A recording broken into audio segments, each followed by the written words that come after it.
মৃত গরু বা ছাগল বা হাঁস বা মুরগি খাওয়া না জায়েজ, তাহলে মৃত মাছ খাওয়া কেন জায়েজ? এর দলিল কি?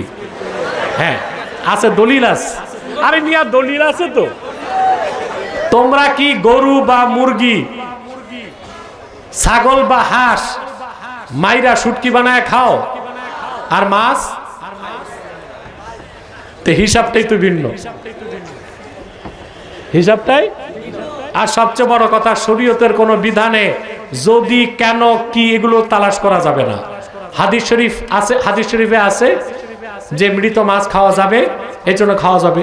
কিন্তু যুক্তি খুঁজতে গেলে যুক্তি হচ্ছে গরু মরে গেলে কিংবা বকরি মরে গেলে কিংবা মুরগি মরে গেলে ওইটারে কি শুটকি বানায় খান? কথা বলে না।